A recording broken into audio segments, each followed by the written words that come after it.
When Umar Bai came to Kafanchan, I will never forget. I was there. I was the youngest choir member. I think I was about 7 or 8, and I was there. And normally when they would do crusade, people would be playing around, gyrating up and down. And he looked at everybody and he said, "Look at me. I'm not one of your regular pastors." You know how he talks. "I'm not one of your regular pastors.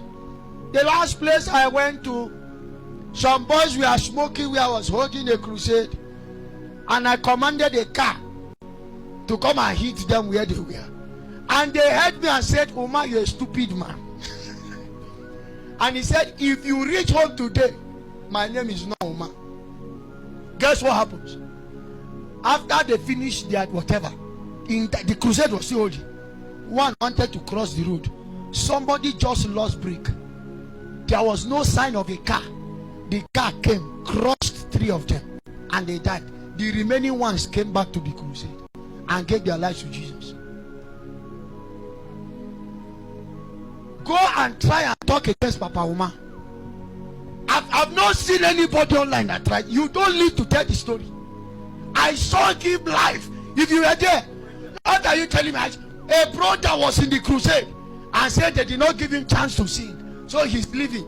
On his way going, Papa Umar did not know what was happening. He stood. "There is one of you in the choir, because they did not give you mic to sing. You say you are going. If you reach home, then know that my name is not Umar." My dear, we not reach 5 minutes. We saw a car, we heard speed on back. He came and back and started lifting up his hand. That, and he placed a curse on that guy. Till today, there is the wrath of God in power. Nowadays, if you say you are placing the wrath of God, saying, "No, don't do it. Don't do it." He went to preach in a state, and the commissioner for police said, "I will be your driver." And then his fellow commissioner came to visit the city, and he said, "Come, how can you, a commissioner, be in charge driving a common man of God?" Papa Umar heard common man of God, wind his glass down, looked at the man with his car, wind up, the tires, 4 of them left. Real story.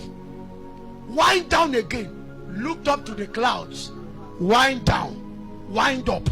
Rain started falling there. Wind up and smiled and told the driver, "Let's go."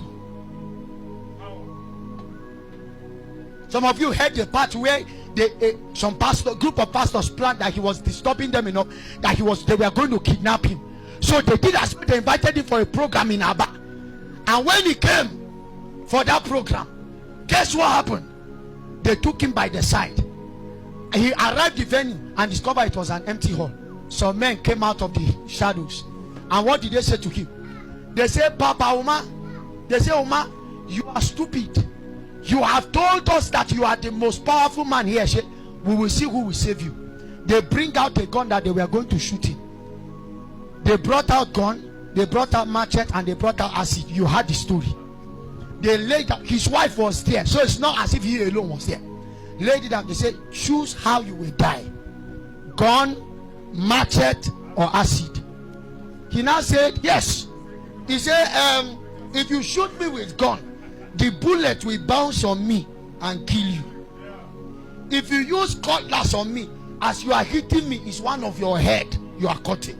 So in order to pity you, the only thing I will do is that I will take the acid." So he said, "In the name of Jesus, acid, you become tea. As I drink you, you serve only as tea." He took it and drank and asked them, "Do you have more?" There is a place in the east that armed robbery used to be more. Why did he stop? Papa Umar went and bought land around here. So now when they are robbing there, he will tell his driver on the car, "Let's go and visit our armed robber friends." When they get there, with the armed robbers having masks, he will be calling their name. "Emeka, how are you doing? How is your mother?" So of all the things you will do is to come out with mask. This is what you come to do. "Oh yeah, give me the gun." They've tried to shoot him many times.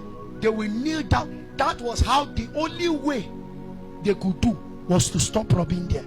My question is, how talk against him and see? I want to try. I want you to just say, I want to try. If you go to his village and you insult Papa Uma, they will not. God does not need to strike you. His village is one of the greatest hub for witchcraft. But when he comes back, I think there was one new village, whatever they did. Then one of the representatives of that Yadisin came. Instead of him to be extolling their God, he was extolling Papa Uma as a deity. Yes, I watched it. Nowadays, the church is beggarly. Everything says